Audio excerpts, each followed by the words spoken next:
Within the past 72 hours, people have been talking about somebody dropping music. Something is coming, an album is coming. For the past 3 days, everybody has been saying that we should expect something either from J. Cole or from Drake himself. These claims had started very early when Ma had decided to go on his podcast and claim that J. Cole is dropping an album on Thursday, which was yesterday. It said here he was quoted to say, "I thought he was going to drop on Christmas. I was a little early. Maybe some things didn't get cleared with the industry being closed, but he is dropping on Thursday night," which ended up being false. This is not true. This didn't happen at all. J. Cole did not end up releasing his album tonight, despite industry-wide speculation from hip-hop commentators such as Ma, as well as the Joe Budden podcast. There was a brief discussion of them also talking about Iceman coming out, or also talking about someone that they bleeped out in this conversation. DJ Academics is somebody who's also claimed that Iceman was coming out from Drake. And this was posted the following day. After the speculation of J. Cole dropping, everybody was implying that Drake was going to drop. This left everybody crazy. Everybody was going off online, speculating who was going to drop. At this point, other artists decided to step in and try to play along with this whole scenario, given the fact that everybody, for some reason, some random reason, they think somebody's going to drop an album. They think some artist is going to drop this crazy album that everybody's anticipating for, and it's just blank. Nobody knows who's going to come out. And this is when Pusha T comes into play, because Pusha T decides to drop at this moment, took the moment of opportunity and said, since nobody's going to drop, I'm going to drop. And I'm not sure if he's doing this to walk all over somebody's album in retrospect, but I'm glad that he dropped anyways. And it's off the mixtape that comes from IDK. It's called ETDS, and it's one that's been listed on the track list. This song right here is called A Life for a Life. And this was a song that was dropping when everybody expected an album. And I think it was a calculated step by Pusha T and IDK to promote IDK's album. And I said this recently.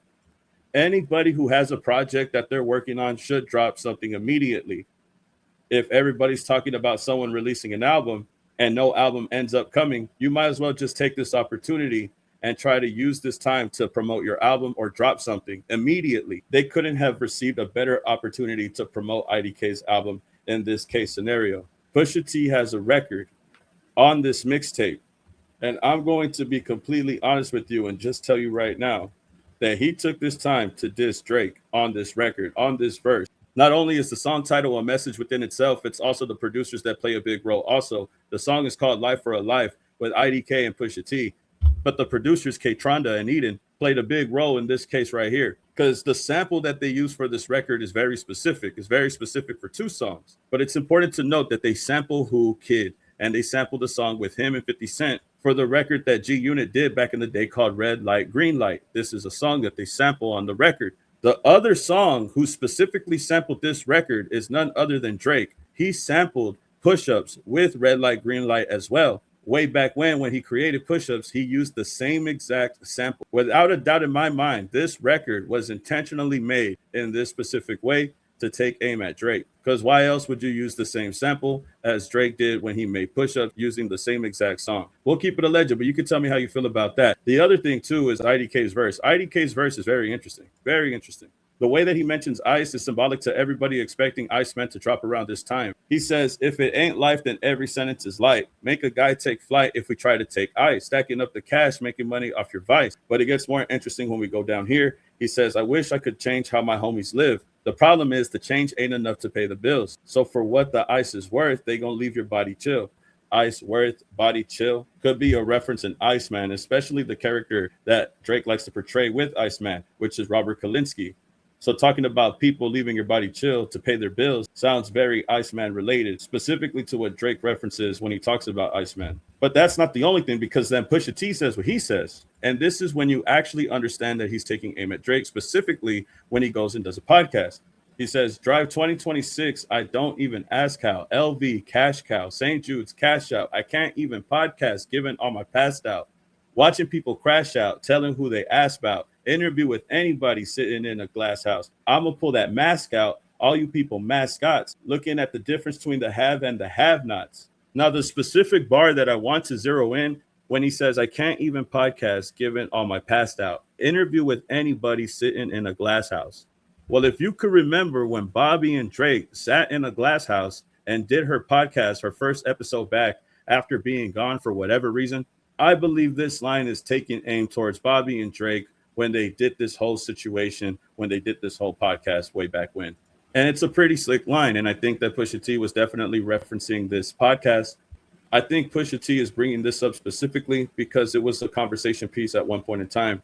Everybody was questioning why Drake would sit down with Bobby, but wouldn't sit down with somebody from the hip hop space, somebody from the culture. Why are you willing to sit down with somebody that people don't really know about in the hip hop community, or at least somebody that they look at as a respectable figure in the hip hop space? Just doesn't seem right. You'll sit down with her, but you won't sit down with the OGs. You won't sit down with somebody in the community. It's a strange move all around. Also implying that you guys could sit at any podcast and just spill the tea on everything. Now, granted, Pusha T has talked about being on a podcast, and he said he wasn't going to diss anymore. But I wouldn't take it for a second that he couldn't at least say something, especially in a time where the opportunity is given to anybody to drop an album. Why not take this moment to drop a record? And I feel like this record was written before he said he was going to stop dissing or saying things, but I don't think Pusha T is done anytime soon.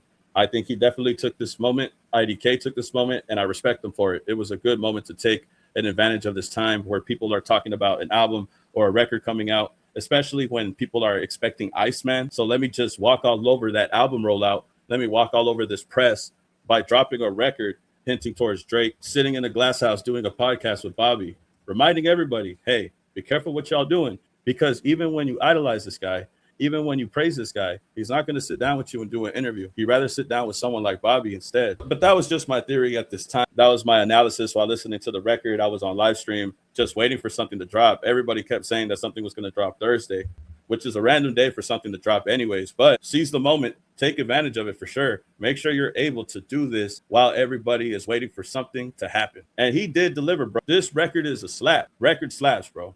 Good beat, good production, good lyrics. Pusha T got the best verse. IDK going in crazy. This whole record, I would say is a 9 out of 10. I only wish it could be longer. But for whatever reason, everybody was expecting a drop. And I think it's interesting how it ended this way, because now everybody is going to expect IDK's mixtape to come out on January 23rd, 2026. And now we'll see if anybody else says anything interesting from this point on. I will be listening to this mixtape at this point. It's crazy how all this crazy promo, all this crazy stuff that people have been talking about, they flipped it and used it to the best of their ability and took control of this moment. It was free promo at the end of the day, bro. Anybody could have took this moment, I feel like. And at the same time, I'm not sure if they knew if Iceman really was going to drop or not. I'm not sure if that's true or not. But I think this was Pusha T's sign of saying, hey, we're waiting. If you are going to drop, let me step on that situation real quick. That's what I feel like at this point, bro. But y'all can tell me how you feel about this. Y'all tell me how you feel about this record. Are you excited about IDK's mixtape? I know that I am. I'm definitely going to add this to the playlist. I already added the other record on the playlist. Make sure you check it out. Life for a Life. It's a banger, bro. It's a banger. Like, comment, subscribe, and I'll see y'all in the next video, man. Peace. Keep it a legend.